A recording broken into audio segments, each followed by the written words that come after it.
95 से ज्यादा देश हैं ईसाइयों के, पर पूरी दुनिया में एक भी ऐसा देश नहीं है जो हिंदुओं के लिए हो। Suriname, Cambodia, Indonesia, Nepal, Fiji, Mauritius, इन देशों में रहने वाले हिंदुओं पर वहां की सरकार अगर अत्याचार करती है, आज जैसे कनाडा में कर रही है, और अगर उनको भगा दिया जाता है, तो हिंदुओं के लिए एक भी जगह नहीं है जहां वो सुरक्षित रह सकें।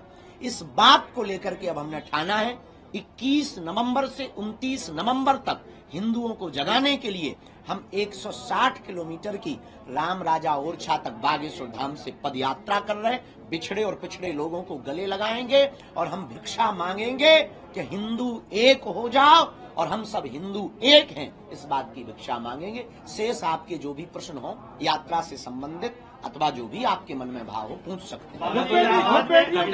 एक पूछेंगे तो बटेंगे पे जो चल रहा है, बटेंगे तो कटेंगे को लेकर के लगातार मुंबई में भी अब निमंत्रण छप रहे हैं शादी के, उसमें भी लिखा जा रहा है कि कटेंगे तो बटेंगे। बिल्कुल बटेंगे तो देखिए, एज ए किसी भी राजनेता के ऊपर हमने ना आज तक टिप्पणियां की है ना कोई जवाब दिया है। हमारे स्वभाव में है, क्योंकि हमारा रास्ता एक अलग है, आध्यात्मिक रास्ता है।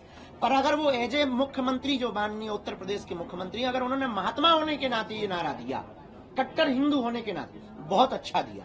लोगों ने अपने अपनी दृष्टि से देखा, हमने इसको ऐसे देखा कि अगर हम भारतीय आपस में बटेंगे तो चीन वाले हम लोगों को काटेंगे, पाकिस्तान वाले हम लोगों को काटेंगे, हम लोगों को विदेशी ताकतें काटेंगे, और सही भी है। इसलिए भारत के प्रधानमंत्री ने कहा एक रहेंगे सेफ रहेंगे। पर एजे अगर कोई पॉलिटिकली बयान कहो तो इस पर हमारी कोई टिप्पणी नहीं, पर हिंदुस्तानी होने के नाते ये टिप्पणी है कि हम भारतीयों को बटना नहीं है, बटेंगे तो सच में। लेकिन घुसपैठिए लगातार आ रहे हैं, घुसपैठियों को लेकर के भी चर्चा चल रही है कि घुसपैठियों को बाहर करना चाहिए। लेकिन झारखंड में सिलेंडर देने की बात हो रही है कि उन्हें सिलेंडर दिए जाएंगे। देखिए, एक सबसे बड़ी इस देश की दिक्कत है, इस देश में बहुत प्रायोजित तरीके से षड्यंत्र चल रहा। विधर्मी लोग जिन्हें हिंदुत्व से प्यार नहीं, जिन्हें वंदे मातरम बोलने से दिक्कत है, जिन्हें राष्ट्रगान गाने से दिक्कत है, जिन्हें गजवाई हिंद चाहिए, वो लोग अपनी संख्या बढ़ा रहे हैं, बच्चे भी ज्यादा पैदा कर रहे हैं, और विदेशों में उनके रहने वाले इष्ट मित्र बांग्लादेश, अगल बगल रोहिंग्या, उनको बुला बुला करके भारतीय नागरिक बना करके वोट बैंक को बढ़ाकर अपनी सत्ता जमाना चाहते हैं। इसलिए भारत की सरकार को, हमको और आपको इसी वक्त जगना पड़ेगा कि हम विदेशी शरणार्थियों को, उन विधर्म देश विरोधियों को देश में पनाह नहीं देंगे। प्रयागराज में कुंभ होना है, ये चर्चा होने लगी है कि जो सनातन के फॉलोअर्स नहीं है उनका वहाँ पे क्या काम, उनकी दुकानें या वो वहाँ। बिल्कुल हमने कहा है, हमने ये कहा मेरे अंगने में तुम्हारा क्या काम भाई, मक्का मदीना में हमें नहीं बुलाया जाता। आप इतने ही उदारवादी गंगा जमुनी क्यों, मक्का मदीना में हमारी दुकान लगवा दो, हम भी गरीब ही हैं भैया। आप इतने भारत में हिंदू गरीब हैं, आपकी मजारों के सामने हम लोगों की दुकानें नहीं लगती, तो मेरे अंगने में तुम्हारा क्या काम। आपको त्रिवेणी का ज्ञान नहीं, संगम का ज्ञान नहीं, संतों के मान का पता नहीं, कथा का आपको पता नहीं, संतों की महिमा का पता नहीं, खालसा क्या होते हैं, पंथ क्या होते हैं, इसके बारे में आपको पता नहीं, तो आप वहां जाकर के करोगे क्या, धंधा करके मूत्र कांड करोगे, थूक कांड करोगे। इससे बेहतरीन ये मेरे अंगने में तुम्हारा क्या काम। हम तुम्हारी मस्जिदों में नहीं घुसते, तुम हमारे, और हमारे हिंदू तुम्हारी मस्जिदों में घुसे जूते मारो। एक अंतिम सवाल मेरा ये, शास्त्री जी, आरएसएस को अगर कोई आतंकी संगठन कहे, आरएसएस चूंकि सनातन को बढ़ाता हुआ, तो इस पर आप क्या कहेंगे? देखिए, अब बोल कौन रहा है ये बड़ा महत्वपूर्ण। कांग्रेस के अब ये हम पॉलिटिकली, इसलिए हम आरएसएस को कहे। देखिए, कमेंट हम किसी राजनेता पे इसलिए नहीं करते क्योंकि हम एक पार्टी।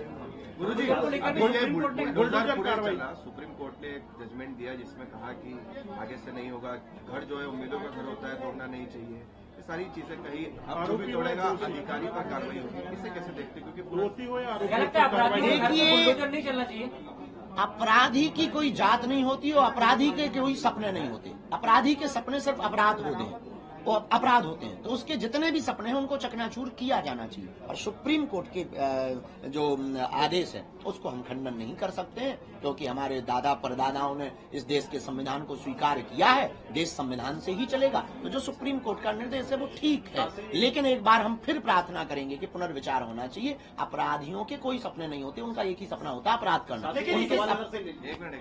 आप सनातन के लिए इतने वक्त से लड़ाई लड़ रहे हैं, आपको राहुल गांधी से उम्मीद है कि वो सनातन में आपके लिए सहयोगी? हमें तो आपसे भी उम्मीद दिख रही है, और कुछ बताओ। हमें नेताओं पे कुछ बोलना ही नहीं तो काहे को खुजली कर रहे हो बेफिक्र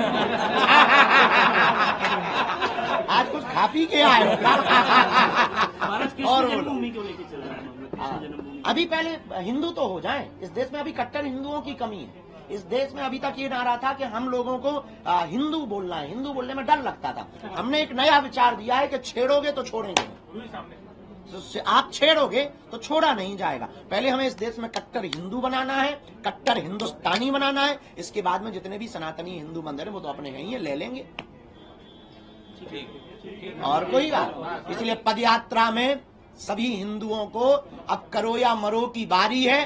भारत पर संकट भारी है, इसलिए अब घर से बाहर हम हिंदुओं को निकलना होगा। तौकीर रजा ने कहा है कि हम जाम कर देंगे, कानून की रूह कांप जाएगी, हिंदुओं की रूह कांप जाएगी। तौकीर रजा को हम धन्यवाद दे रहे हैं कि तुमने हिंदू जगाने के लिए एक नया संग्राम छेड़ा है। तुम कह रहे हैं कि हम जो है दिल्ली तक, जयपुर से दिल्ली तक आएंगे और जाम करेंगे और हिंदुओं की रूह कांप जाएगी। तौकीर रजा साहब, ये देश संविधान से चलेगा, कानून से चलेगा।